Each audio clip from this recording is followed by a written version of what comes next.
Hello, everyone, and welcome back to Paul's Sports Takes.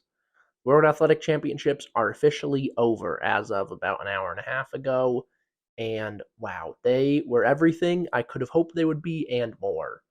Every day you saw big upsets, you saw some big stars come to perform the way we know they can, the way we hoped they would, and it was just everything you would want in a track meet.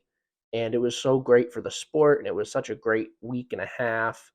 And so now I'm going to talk about all of it. We're going to start with a kind of day by day recap, just hitting the big points of each day. And then after we get through all 9 days, then I'm going to go into some more detail on some of the bigger performances, bigger storylines from each day. And then we're going to wrap it up with looking at how my predictions fared, which is going to be painful because, spoiler alert, they didn't do great. They did okay, but they definitely could have gone a lot better. So we're going to get into all of that and more. And so, like I said, we're going to start right now with a little day by day recap. All right, so this is my big fancy board. I know it looks like a lot right now, and it is a lot. Believe me, I just wrote it all down. But I think once we start working through it, it should be a little easier to digest. I believe, every single final that happened inside the stadium on here. I don't have anything about the marathons or the race walking. I did include the mixed 4x4 just because that was crazy enough to talk about, even though I didn't make a prediction for it. So, day one was a lot of qualifying stuff, but we had a couple finals.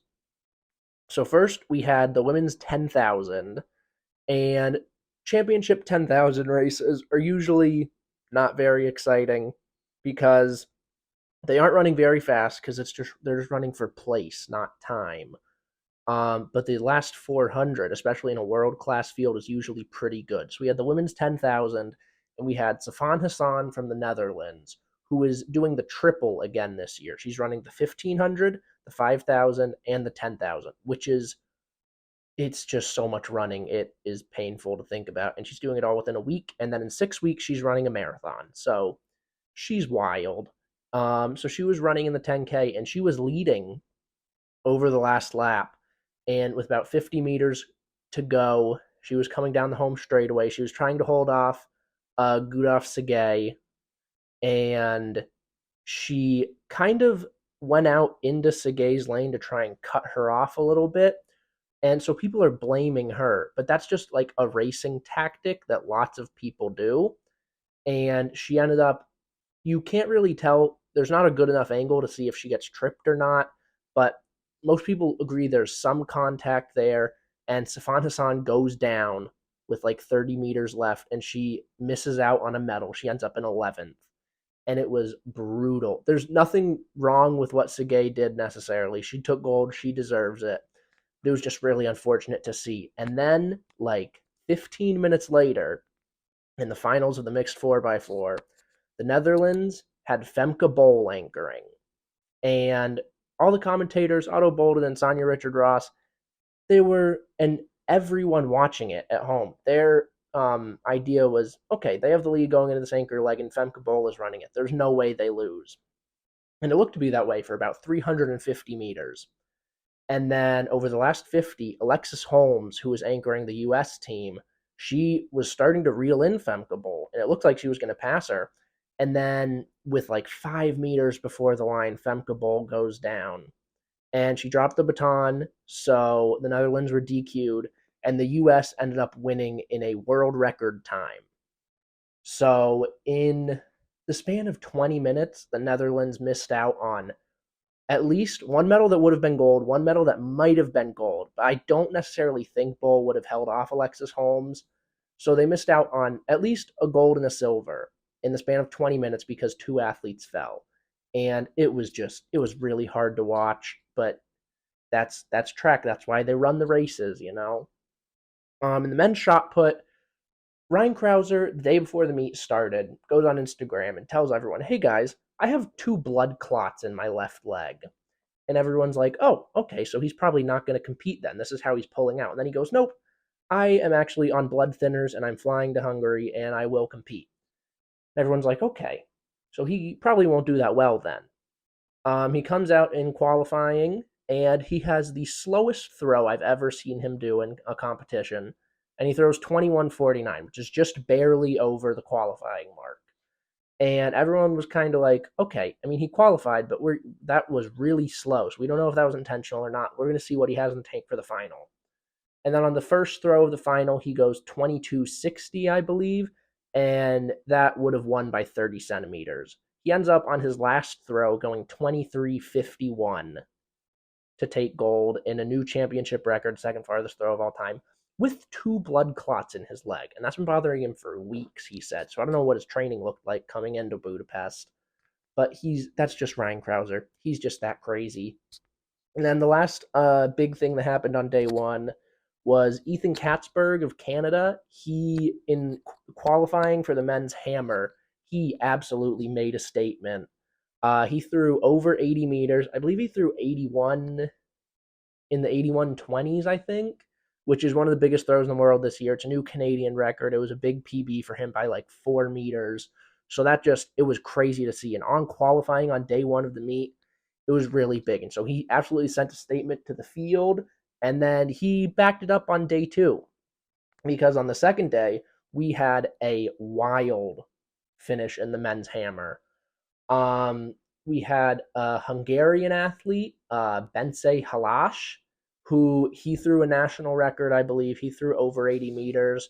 We had Wojciech Nowicki go over 80 meters.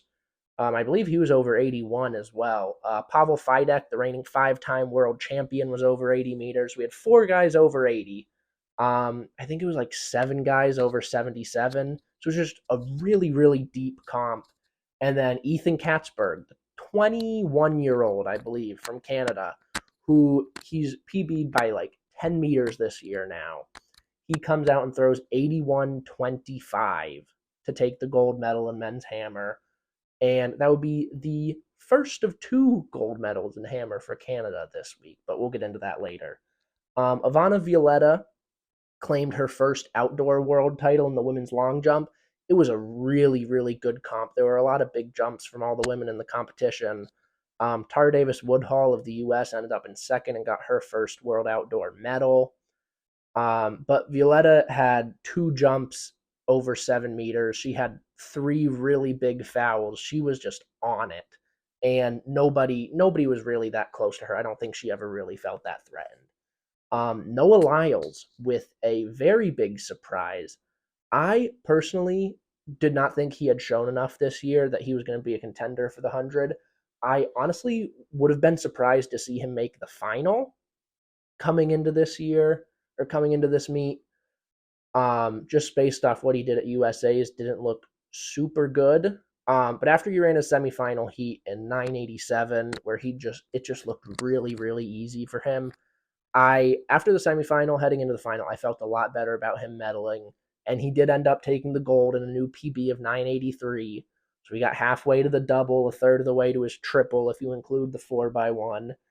And it was a surprise, but it is a surprise that I absolutely could not be happier about, because Noah Lyles is absolutely one of my favorite athletes on the planet.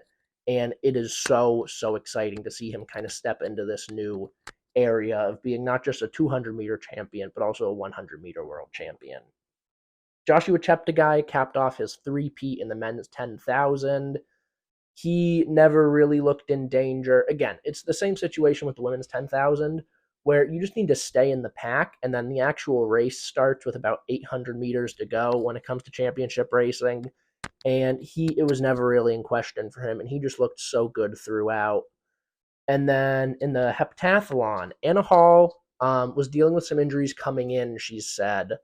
And then in high jump on day one, she tweaked something in her knee. You could visibly see it when it happened. And she came out at the start of day two, I believe. It was either at the start of day two or later on day one. I forget when they do shot put. But she had a big PB in shot put. And so I was like, okay, the injury couldn't have been that bad. But then she did not look very Anna Hall-like for the rest of the competition. So she was absolutely hampered. But that opened the door for Katarina Johnson-Thompson, who was the world champion from Doha in 2019. She had a great day two. She capped it off with a 2-second PB in the 800. which is the last event of the heptathlon. And she needed that because Anna Hall is one of the best 800-meter runners the heptathlon has ever seen. And so she had a big PB when it mattered most to stay in that gold medal place. And I believe she had an Achilles injury a couple years ago. And so this is kind of her big comeback from that injury. So it was really great to see someone who's so good for the sport and who's been such a great competitor throughout her whole career finally be able to find her way back to the top of the mountain. Day three, Grant Holloway. What can you say about him other than he is so good and so consistent? We had in the first round in the heats for the 110 hurdles, Rashid Broadbell, who's the world leader. I had him as the silver medalist. He hit a hurdle. I think he hit hurdle 2 or 3, and so he was out in the heats. So the last 2 years, there's also been this weird trend in the 110 hurdles where you have the finals haven't necessarily been like stacked because this year you had Broadbell go down in round one. Last year you had Hansel Parchment pull out right before the finals, and then obviously Devin Allen had his uh, false start DQ in the finals.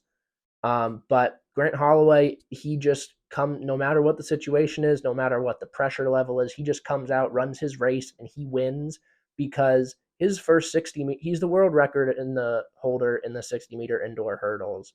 And his start is just he never has a bad start. He is always like 2 meters ahead of everyone by the 60-meter mark. And then it's just a matter of holding that pace throughout the last 50. And he nearly always does, especially in these championship meets, and he did this time. So he took home his third straight world title, and he's going to be looking to finally find that Olympic gold next year. The big three in men's discus, Daniel Stahl, Christian Chet, and Mikolas Alekna went crazy. Chet opened up, I forget if it was his first or second round throw, but he went 69 plus early, and it did not look like anyone was really going to come close to that. Stahl, his first two throws weren't very good. He just didn't really look like he was in rhythm that much, but it's Daniel Stahl, so he's always in rhythm. And then Alekna had a couple solid throws, but there was a lot of guys in that 66 to 68 meter range, including Matty Denny, who threw a big PB, big Australian record. And he was just had a really consistent series. So that was good to see out of him. And then Daniel Stahl ended up going 69.50 or something. And so he moved into first in, I think, round 4. And then, so him and Chet were the last two throwers in round 6. And it was Chet and then Stahl. Chet comes up and he throws 70.02, which is his second straight year going over 70 meters in the World Championships, which is crazy. Because going 70 meters in a stadium like that, it just doesn't happen very often. So for him to do it back-to-back years at the World Championships is absurd. And when he did that, I was like, man, I don't think Stahl has 70 in him. That 69.50 looked really good, but I don't know if he has 70 in him in a stadium in this type of situation. I was wrong. I was very wrong, and I'm so happy that I was wrong because Daniel Stahl comes out on the last throw of the competition, his last throw of the day, and he goes 71.46, which is a new championship record. It broke Christian Chet's championship record from last year. It is, I believe it's like his second or third best throw all time. It was his 16th meet all time over 70 meters, I believe, which is second all time behind Regilogis Alekna, I want to say. So that was just crazy. When he did, I like jumped out of my bed and I couldn't breathe for 2 minutes because it was just, I did not think he had that 71.46 in him in a stadium like that. Like in a stadium is significant because there's no sort of wind or anything really. And Daniel Stahl, the one thing that people kind of harp on him for is a lot of his big throws, his like 71 pluses. A lot of them are in Sweden, which is his home country, and they just kind of happen in like rings in the middle of fields. And so people can be like, oh, well, it's just, the wind helps him and whatnot. So for him to do make that sort of statement, get back on top of the podium where he was in Doha and Tokyo, that was just really, really cool to see. And it was a phenomenal display of discus. And then Alekna came in third with 69 something, I think, low 69s, maybe high 68s. But he's now 21 and has two world medals and a European championship. He's insane. The women's 100, she's not back. She is better. Sha'Carri Richardson from lane 9 takes the gold medal over Shericka Jackson and Shelly Ann Fraser-Price. She ran 1084 in her semi, which the semi was her, Shericka Jackson, and Marie-Josée Tallou, which wasn't really fair, but oh well. She did not get a good start, and she came back from behind, and she ran 1084, but she ended up in third. So she was a time qualifier. And everyone kept harping on this fact so much, but I don't think it was that big of a deal because she ran the third fastest time out of anyone in the semifinals. So they're like, oh, she's a time qualifier. But usually that would signify she ran like the seventh or eighth fastest time, which she just barely got in. But she got in by a relatively comfortable margin. But because she was a time qualifier, she was placed out in lane 9 for the final. And she became the first woman ever to win the 100-meter title from lane 9. She got a good start. She ran 10:65, which is a new championship record. And one thing I just want to say is I don't know how track athletes, they have to think of it before, because I don't know how they come up with such good quotes in the moment. Like you had Sha'Carri at US Nationals with the I'm not back, I'm better, which is just crazy. And now it's a Times Square billboard. And then Noah Lyles, after he won the 100, said maybe the coolest thing I've ever heard, where it's like 15 seconds after he wins the 100. It just shows up on the board confirming that he won. And the NBC camera's right in front of him. And he goes, they said I wasn't the one, but I thank God that I am. And that goes so hard. I don't, he had to have thought of that before because there's no way he just came up with that on the spot because that is the coolest quote that I've ever heard. And I hope that one day I do something cool enough to the point where I can use that. But yeah, Sha'Carri, great statement. Great. She is here. She's going to be here for a long time because guess what? She's only 23 and she just ran 10:65 and won a world title. And guess what? 10:65 is a lot faster than Sha'Carri Richardson and Elaine Thompson-Herah and Shericka Jackson were running when they were 23. So she is set up for very big, big things now. Day 4, we had Gianmarco Tamberi finally taking world gold. He won the Olympic gold in Tokyo, sharing it with Mutaz Essabarshim, but this was his first time taking gold on his own. He won it over Javon Harrison and Essabarshim, who ended up taking bronze. It was just great to see. He's such a great character, especially in Italy. He's so good for the sport. So many people love him over there. He did his half beard again, which is just always fun to watch. So it was really good to see him finally take gold on the world stage. In the women's discus, probably the biggest surprise of the whole meet, you had Lagi Tasaga of the US. She PB'd by like 2 meters, I think, just to make the team. At USA National, she had a huge PB to land second. And then here, she had, it might have been just under her PB on her last throw to qualify. And then in the finals, in the top 12, they do 3 throws, and then they take the top 8, and those top 8 get 3 more throws. So she had a foul on her first throw, and then her second throw was 52 meters, which is not good for professional discus standards. So she was in 12th. She came up for her last throw, and she just unleashes a bomb. And it's like 65 something. So she moves comfortably. She went from 12th to 5th and qualified for the top 8. And then on her next throw, she went 69, 81, I believe. It was something in the high 69s. And so on the day, she PB'd by 4 meters, which is an insane distance to hit your personal best by. And she had another really big foul. Her fifth round was a huge foul that looked like it was around the 70-meter mark. Some people are saying it was out of the sector. Some people are saying it was more than 70. I'm not sure, but it was definitely around there. And then her last throw when she had the gold locked up was 68 something. But so she just absolutely caught fire, the absolute definition of peaking at the right time. And so it's going to be interesting now to see what she can do next year in an Olympic year and see if she can prove this wasn't a fluke or anything.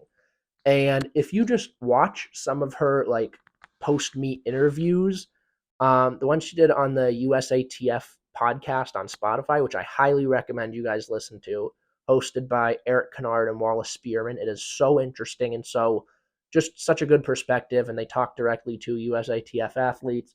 Her interview with them was so funny. The Sidious Mag guys, love them. They're such great uh, ambassadors of the sport online. She is just such a fun character, and she is exactly what we need in the sport to get more women into discus. Valerie Allman, for another year, she is held back from the world title. I believe she had the second, fourth, fifth, and sixth best throws of the meet, and she ended up in second. So she had a really good series.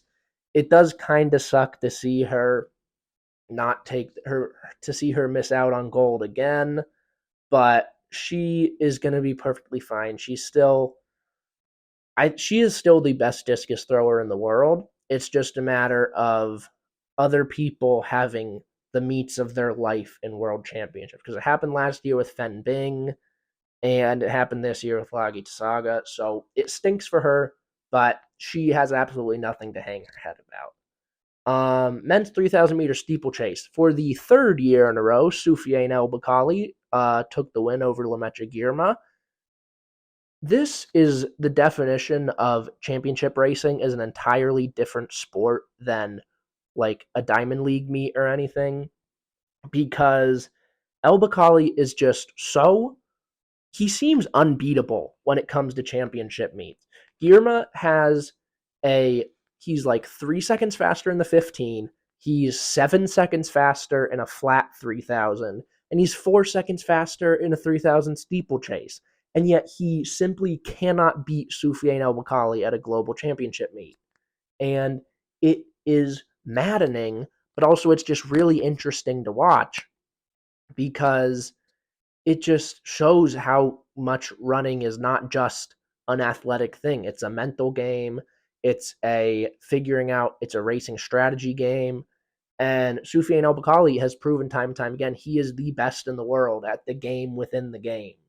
So it's hats off to him. For the third year in a row, he now has an Olympic championship and 2 world championships. And now Guillermo, he needs to figure out something different to do for Paris next year, because if he comes back and does the same thing he's done the last 3 years, we know the result and how that turns out for him.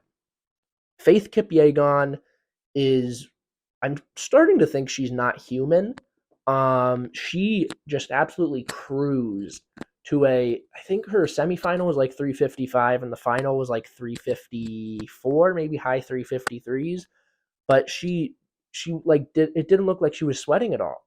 She just makes everything look so easy, and she is just so much better than everyone else at everything. And this was the first step of her 1,500, 5,000 double. And so this was the 1,500, and she got it done.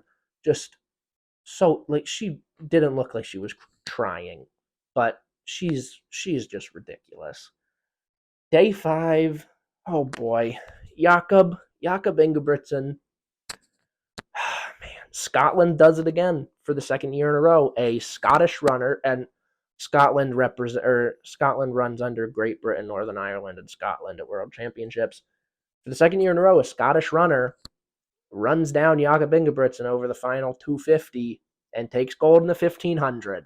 This year it was Josh Kerr. Last year it was Jake Whiteman. It's just the same. It's literally the same exact race happened 2 years in a row, which is just so weird to see. Jakob was leading basically the whole race. He was just running from the front, but he never got the lead to a comfortable point.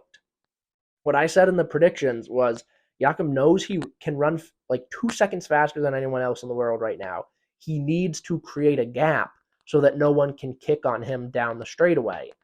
And he didn't. He never got more than like 3 meters away from the chase pack. And then when it got to the last 250, Josh Kerr just had more in his legs than Jakob did. Um, he did come out the last couple days and say he was fighting some illness. There are some people who don't necessarily believe that, and they see him just making an excuse. I'm gonna trust Jakob. I believe he was dealing with something. He just looked so, I mean, partially it could be, the stress of World Championship meet. He just looked really tired over that last 200. And it looked like as soon as Kerr like pulled up alongside him, you could just see it. He knew that he like didn't really have any chance. So I absolutely believe there was something not 100% right with him, but that doesn't at all take away from what Josh Kerr did. He executed his game plan to perfection. And for the second year in a row, we have a Scott taking home the gold medal in the 1500. So good on you, Josh Kerr. The women's 400, Marilady Polino absolutely decimated the field. She ran 48.76, which is just behind what Sydney McLaughlin ran at USA Nationals. She won by at least half a second. Almost, I think it might have been 0.7. I think Kazmarek, who took silver, ran like 49.6. But she has just looked really good all year. There was her last couple races coming into World. She looked a little shaky, but then in the heats and the semifinals and obviously in the final, she looked like there was nobody. She was just a class ahead of everyone else in the field. So she capped off a really good year with her first 400 world title. In the women's pole vault, Katie Moon and Nina Kennedy went jump for jump, bar for bar, and they both ended up at 490, and they ended up tying on countback. They had the same amount of misses. They cleared the same bar. And there are some people that are upset about this, that they went for the tie instead of going to a jump off. But once again, USATF podcast on Spotify, Katie Moon put it perfectly where she said at that height, it becomes incredibly risky to keep pole vaulting because pole vaulting is a lot more dangerous than a lot of people realize. You're going on a pole and you're flinging yourself up like 16 or 17 feet in the air. And it was really hot in Budapest all week. And they had already taken like 10 to 15 jumps, at least in competition. I don't know what they did for warm up. So they were both dead tired. And so if they would have went with the jump off, they were risking injury. They were risking poles breaking.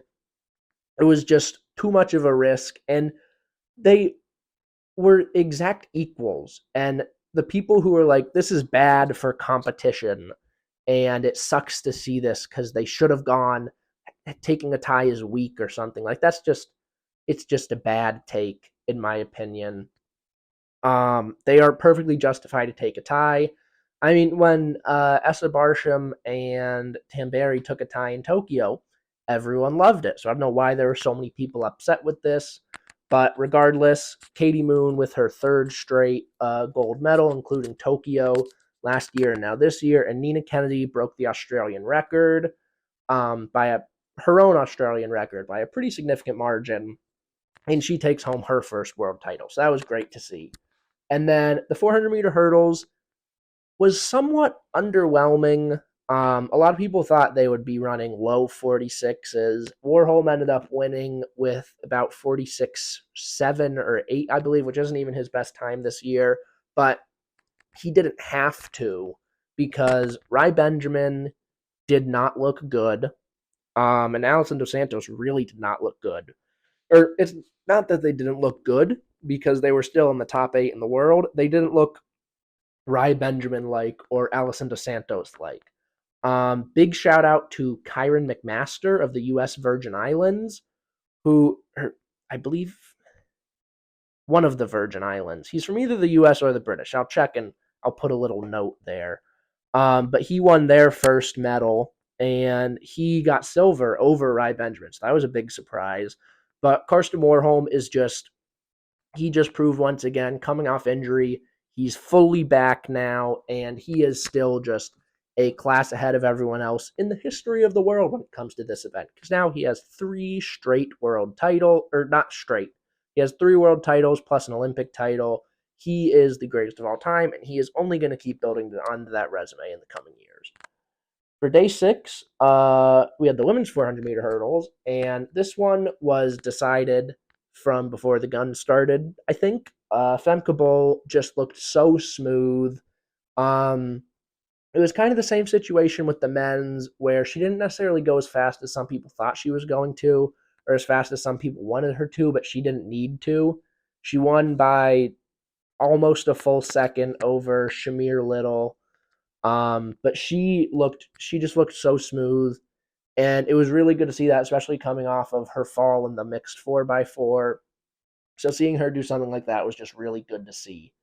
In the men's long jump, Miltiadis Tentoglu had a big last jump. Him and Wayne Pinnock from Jamaica, they were they both had the best jump was both 850 for both of them. And then on countback, Wayne Pinnock's second best jump was 840. Tentoglu's was 839. So they were literally separated by a centimeter on countback, which was just, that's as close as you can possibly get. And so Pinnock was just a bit ahead. And then on the second to last jump of the competition, Tentoglu went 852 to break that tie and take home his first world title. So that was really exciting to see. The field event finals, so many of them came down to that last throw or jump. I can think of 5 off the top of my head. So that was just really cool. We also saw a pair of Jamaican upsets, starting with the men's 400. We saw Antonio Watson come away with gold there. And the 400 was really wide open because Michael Norman, who was the reigning world champion, a lot of people had him on their podium coming in. He pulled out before the meet even started. And then Stephen Gardner, who's the Olympic champion, he didn't run last year because of injuries. Um, and he is the world leader coming in.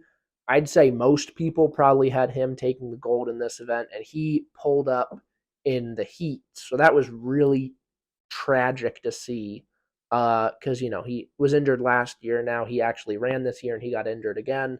So that really sucked to see for him. But he should, if he's healthy next year, that means he should come back with a vengeance to defend his Olympic title. Um, but Antonio Watson came away out of the field. They were all really close in the final up until about the last 60. And then Watson just kind of started to pull away from everyone. And Watson's really young. I believe he's only 21 or 22. So seeing him run away like that and run that kind of race on this stage was really good to see for him. And then in the women's 100 hurdles, we had Danielle Williams, who most people saw the women's 100 hurdles as like there were 4 people who could take gold. It was Kenny Harrison, Jasmine Camacho Quinn, Nia Ali, and Toby Amusan. And I doubt anyone even had Williams on their radar, probably for even a medal, just because of how stacked that top 4 was and how cemented they seemed. But Williams came through everyone, and she ended up taking gold. So that was really impressive to see. She had previously won gold. I want to say it was in Doha, maybe. I'll double check on that too and put a little mark in here. But she just kind of came out of the field, and she got another upset. Those two, they were within like 20 minutes of each other. So in 2 events where most people probably didn't have Jamaica taking a medal, they came away with 2 golds. So that was really interesting to see. Cameron Rogers capped off day 6 with a gold in the women's hammer competition, which secured the sweep for Canada after Ethan Katzberg won on day 1 or day 2. She took silver last year behind Brooke Anderson, and then Brooke Anderson went out in qualifying this year. So there was a gap at the top, and Rogers came to fill that. And it's great to see what's happening with Canadian hammer throwing right now. Because you had another guy in the men's side placed in the top 10, I believe. And so they're both, Rogers is 23 or 24, Katzberg's 21. So there's a lot of really good, really young hammer throwers in Canada right now. And both of them just won world titles. So they have a lot to keep building on over the next couple of years. And that will be very exciting to watch. For day 7, we had two really good field finals. We had Yulmar Rojas, who is unequivocally the greatest female triple jumper of all time. She has the world record, and I don't think anyone's quite close to her at all. She's won the last 3 world championships. She won the Olympic championship in Tokyo, but she was in like 9th or 10th place going into round 3. She barely made the top 8, and then she was still in 8th going into the final round. And with her last jump, she went out to 15:08, which was good enough to win by 8 centimeters. So she gave everyone a scare, but she just continued to prove why she is the greatest triple jumper of all time. And then for Haruka Kitaguchi in the women's javelin, she also won on the last throw of the competition. For hers, it was a Colombian athlete, Flor Denise Ruiz Hurtado. She went out 65 meters plus, which was a big South American record on the very first throw of the competition. So she kind of set that standard, and she was leading up until the second or third to last throw of the competition when Kitaguchi took that throw. She went out to 66.27, I believe. So, and Kitaguchi was most people's favorite to win. She has the world lead coming in, and she's just looked really good in every meet she's been in. So we had two favorites that were slightly underperforming. Rojas was underperforming a lot more. Kitaguchi was in like third. Um, they were slightly underperforming after really big opening round marks from other people, and then they ended up catching them on the last round. So that was really cool to see, and just 2 more field events that came down to the final round. Leo Neugebauer in day 1 of the decathlon had one of the best day 1s, I believe, in the history of the event, but especially at World Championships. He jumped 8 meters in long jump and threw 17:04 in shot put, which is the first time anyone has ever done that in the same decathlon on the same day. So that's just an insane combination of explosiveness in throwing and jumping. And so he rode that out to it wasn't necessarily a big lead because Pierce Lepage of Canada and Damian Warner, also of Canada, both had really good day 1s as well. But Neugebauer set himself up nicely to do something special on day 2. And then to cap off day 7, we had the finals for the men's and women's 200s. And it was the same case for both of them because Noah Lyles and Sharika Jackson are just so far ahead of everyone. Um, the men's race, I think in general, was a lot slower than what a lot of people thought it was going to be. Lyles ended up winning in 1952. Knighton, Ariane Knighton took silver, and he ran 1975. And honestly, coming into the race, if you would have told me Ariane Knighton ran 1975 and I had to guess what place he was in, I probably would have said 4th because I would have expected him and let's see, Tobogo to go sub 19.6 at the slowest. And then Kenny Bednarik always has potential to run really fast at these big meets as well. Like I said, Lyles ended up winning in 1952. Part of that also could have been the rounds of the 100 meters in his legs because this was his first time at a major championship really trying to do the double. So that definitely could have been a factor in it. I think he will probably run faster than 1952 at the next couple Diamond League meets he runs at the end of this year. I don't know if he'll approach 1919, which is the world record, but I absolutely expect him to go faster than 1952 before this season ends. And then in the women's field, you had Sharika Jackson win by almost half a second, which just simply doesn't happen in the short sprints. She ran 21:41, which is barely faster than what she ran last year, and is now the second fastest time ever, just behind FloJo. She is she's crazy. She like I said, she won by a full 4/10 of a second over Gabby Thomas.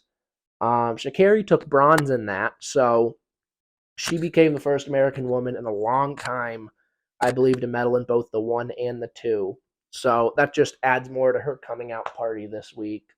But yeah, Sharika Jackson is just so good, and I don't know how people thought she was going to lose. I don't think a lot of people did, but there were some people that had Gabby Thomas over her, and there were some people I saw that were legitimately asking if Sha'Carri could beat her after winning the 100. They were like, "Oh, Sha'Carri's in her head now," and I'm like, "She is not that in her head because Sharika Jackson is going to run sub 21.5, and Sha'Carri simply cannot do that." And what do you know? I was right. Day 8, we had the 4x1s, and the USA swept. Um, it was both just instances of the best team won out, the most talented team won out. Our handoffs were not great, especially in the men's final. They were a little bit better in the women's final, but the men's handoffs were not good, but we still ended up winning by a pretty comfortable margin. Noah Lyles secured the 3 gold, so he's basically Usain Bolt now, I think. Now he just needs to do it in Paris next year too, and then in Tokyo the year after. Um, but yeah, so that was really fun to watch. And then in the women's, I feel like most people probably had Jamaica as a favorite, but Shelly Ann Fraser Price was running the back straightaway, so she was running the second leg. And I haven't heard anything about it, but something was not right with her because she just looked really, really slow. And she took bronze in the 100. She ran 10:77, so she's in shape. But yeah, something's got to be going on there that people haven't heard about yet because her running as slow as she was very strange to watch, and it was definitely a big factor in the U.S. being able to win. In the women's 5,000, Faith Kipyegon once again sealed the deal on probably the greatest season ever by a female track and field athlete. 3 world records, 2 world titles, first woman ever to do the 1,500, 5,000 double at Worlds. Sifan Hassan took silver in this race, so if she wouldn't have fallen in the 10K, she could have had gold, silver, and bronze across the 3 events because she took bronze in the 15. Um, but yeah, Faith Kipyegon is she's just something else. Men's pole vault, Mondo Duplantis, he didn't miss a height up until he was attempting 623, which is a world record. Um, EJ Obiena, he gave it his best, but he ended up going out at 6 meters. He had a couple pretty solid attempts at 6'10, but Mondo cleared 6'10 first try. He was really close to breaking 623, but it just wasn't there today. So we'll see what happens for the rest of this season. But Mondo is he's just so far ahead of everyone else. It's not even funny. Chase Ely, back to back world champion in the women's shot put. She has not been having a good season. She threw 20.06 early in the season, but she has not come anywhere near that recently. She got 4th at USA Championships. So if she wasn't the reigning world champion, she would not have made the team. But it was just clearly peaking at the right time because last year she came to Worlds and she threw 20.49 on the first throw, and then that was it. Nobody else came close to that for the rest of the comp. This year, she comes out on her first throw and goes 20.35, which, once again, nobody came near that for the rest of the comp except her in round either 4 or 5 when she threw 20.43. So she ended up winning her second world title in basically the exact same way she won her first. So that was really cool to see. Maggie Ewan, who I had as my favorite, she just maintained her consistency this year. She ended up at 19.6, I think. But she ended up in like 6 because it was a deep, deep comp. There are only 2 women over 20, but there were, I think, 3 or 4 in between 19.7 and like 19.45. Really good comp, really great to watch, really great energy in the stadium. And then day 8 was very big for Canada. because you had the final day of the decathlon where Leo Neugebauer kind of fell apart a little bit and he dropped from one of the best day ones ever. He dropped down to fifth. But then Pierce Lepage took home gold and Damian Warner took home silver. So they got two medals in the decathlon. And then Marco Arap finally took home a world gold in the 800. I talked about this a little bit in the predictions, and what he usually did is he usually would try and front run races, and then he would just not have enough left in the last 150, and he would get ran down. That's what happened in Tokyo, and that's what happened in Eugene, and he got bronze and silver there, respectively, I believe. But this year, it was a little bit of a slower race from the outset, and he went straight to the back. The commentators they were talking about, and they were like, expect Arap to go right to the front because that's what he likes to do. And I was like, I hope he doesn't do that because then he's not going to win. And he didn't. He was starting in dead last for the first 400, and then he moved up a little bit. And then with 500, he went, or with 300 left, he went. And it ended up not really being close. He ended up winning by like 3 or 4 meters.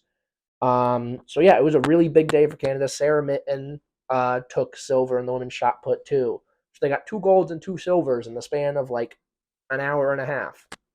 So that was a really good day to cap off a pretty good meet for Canada, even if their men's 4x1 team, who was the reigning world champs, didn't even qualify for the final. The last day, lots of finals because it's the last day, so there's no more qualifying.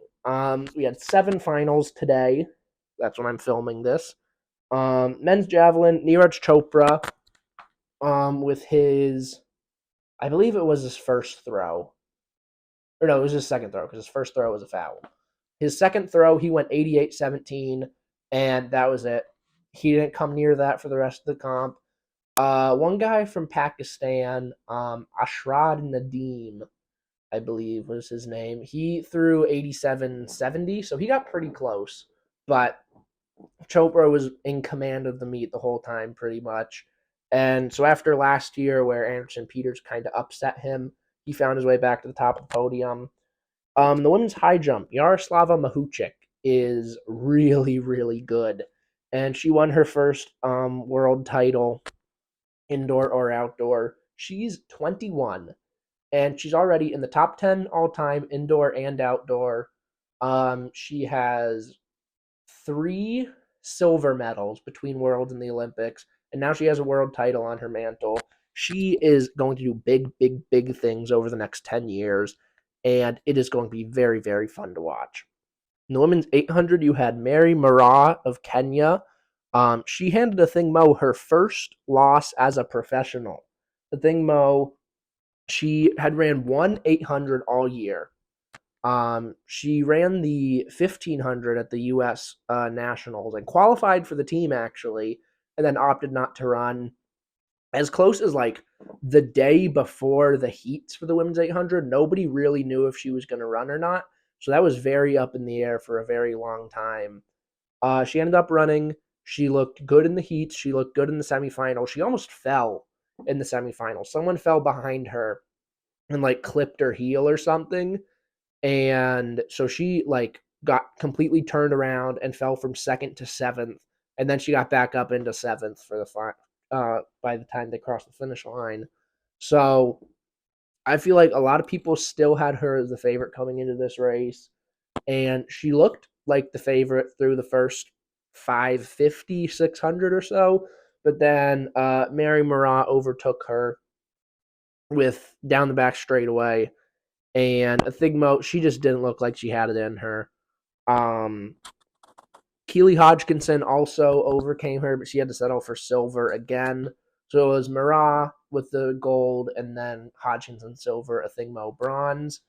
And it was a really, really good meet to watch. Mary Moraa just brings such great energy to every race she runs in.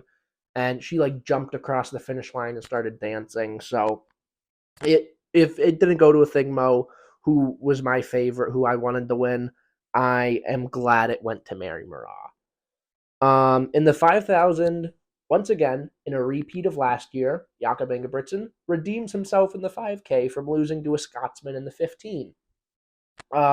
He just absolutely destroyed everyone over the last 400 here. He ran 52.5 for his last lap, which is it's just really fast, especially if he is sick. Then I don't know how that's possible. Um, but 52.5 at the end of a 5,000 is ridiculous. But that's Jakob Ingebrigtsen for you. He is ridiculous. Mohamed Katir of Spain looked like he was going to take it out of Ingebrigtsen's hands. But then Ingebrigtsen for the last 50, Katir made his move a little too early, I think. And honestly, no, he made his move at the right time. It's just Jakob Ingebrigtsen is just that good that regardless of how good the move Katir made was, Ingebrigtsen was able to run him down and make magic happen regardless. In the women's 3,000 meter steeplechase, Winfried Yavi came through. She was running with Beatrice Chepkoech, who's the world record holder, basically the whole way. It was they were so far ahead of everyone for basically the last kilometer. You knew they were going to be 1-2. And then I think it was with like a lap and a half to go, Yavi finally went ahead of Chepkoech, and she just looked so solid throughout the whole race. She ended up running 8:54 to take the gold medal, and I believe she was the seventh fastest athlete of all time, and this 8:54 moved her up to the fifth. So it was crazy fast, especially for a world final race. Like running that fast in a world final, especially in a longer distance events like the 3,000, doesn't usually happen. So that was really cool to see and really fun to watch. And then Chepkoech ran really good as well. She ran 8:58. And then for the last two events of the meet, as always, was the men's and women's 4x4s. The USA just absolutely dominated the men's side as they do every year. Vernon Norwood had a blistering second leg where he got the baton pretty close to the other legs, but then he just immediately got 7 to 8 meters ahead of everyone. And the U.S. never relinquished that lead. Rai Benjamin he was our anchor. He basically jogged a 44 flat last 400. So that was never in doubt. I believe we won by almost a full second. And it was good that we did because the women did not qualify for the final, which was very strange because we're arguably more dominant in the women's 4x4 than we are in the men's 4x4. But in the heats yesterday, we were looking okay going into the anchor leg. We had Alexis Holmes, who is the one that ran down Femke Bol in the mixed 4x4. She was our anchor. And on the handoff, she the third leg was coming in and she put her hand back to grab the baton and she was looking at it, and then she turned around too early and started running, but she did not have the baton in her hand, so she had to like try and stop, but she couldn't. And so the baton ended up being passed outside of the exchange zone, so we were DQ'd, and that was incredibly unfortunate. But whatever. Um, so immediately the gold medal opened up for what a lot of people thought was going to be Jamaica. And in the final, it looked for a very long time like it was going to be Jamaica. They were leading for the 4x4 is 1,600 meters. They were leading for about 1,597 of them. And they had probably 8 meters of a lead when it came to the anchor of the team that ended up winning, and that was the Netherlands. And who was their anchor? Femke Bol. And did she fall on her face this time? No, she did not. She ran one of the most impressive last hundreds I've ever seen. She really hadn't made up that much ground over the first 300, and we were like, is she tired? Like, is she not going to be able to do this? And it was her, it was the Netherlands, and then Great Britain, and then Jamaica. And it was probably an 8 to 10 meter gap between the Netherlands and Jamaica coming into the final 100. And then Femke Bol just decided, okay, all right, it's game over. And she just turned it on and ran them down. And she didn't even have to lean at the line. That's how comfortable of a win it ended up being for them. So the Netherlands, she started off the meet in the worst way possible, and she ended it in the absolute best way possible. And that's just the beauty of track, man. That's just how cool stuff can happen in this sport. And that sounded partially sarcastic, but it's really true. Um, that kind of redemption, especially on a relay team, when you're not just representing yourself, you're representing your whole country, you're representing all your teammates. To have her fall like that in front of the entire world was the absolute worst thing that I could possibly imagine.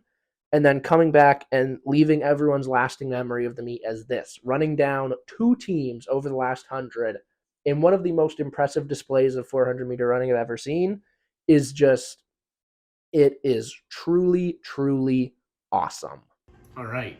Well, that I went a lot more in depth on that than I thought I was going to or than I had planned on. I did realize the only event that I missed out on that board was the men's triple jump, where Hugues Fabrice Zango of Burkina Faso took home the gold medal.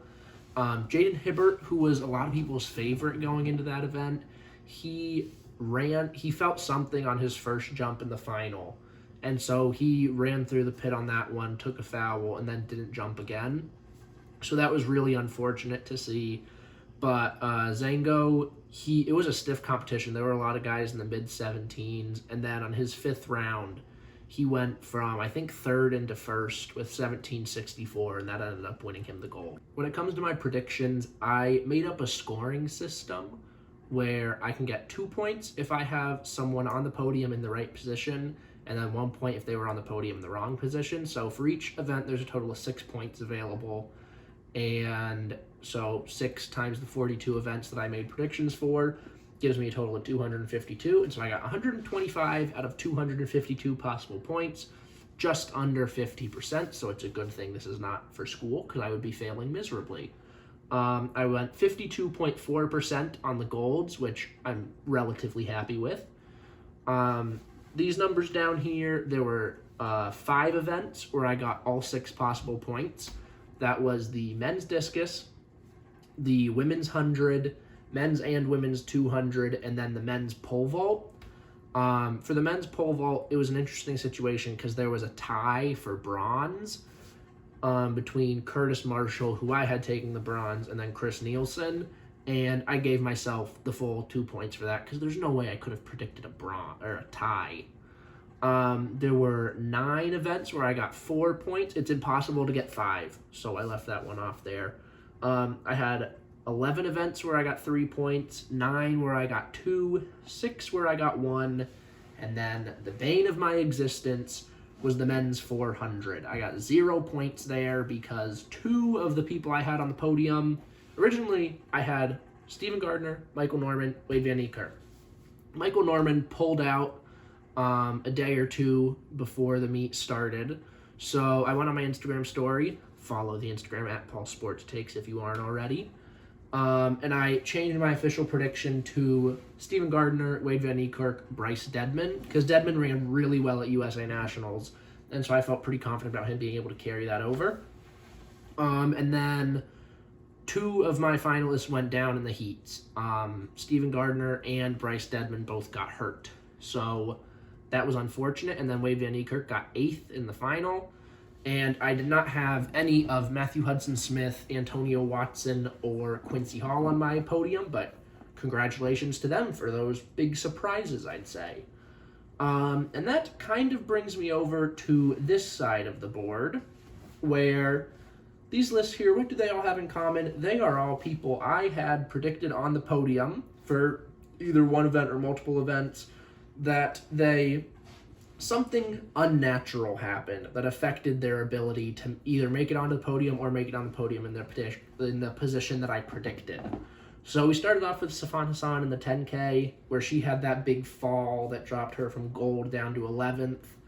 Then we had Britton Wilson of the U.S., who I believe she had to be brought off the track in a wheelchair after her heat for the 400 flat, where she just did not look good. I think she ran it in like 54 seconds, which is almost 5 seconds off her season best. So hopefully she gets better by the time Paris rolls around because she is such an interesting talent in both the 400 flat and 400 hurdles. Rashid Broadbell, I believe I talked about earlier. He was my silver medal pick for the men's 110 hurdles. He hit either the second or third hurdle in his heats and went down. Bryce Deadman and then Steven Gardner, I just touched on them a little bit. They both went down.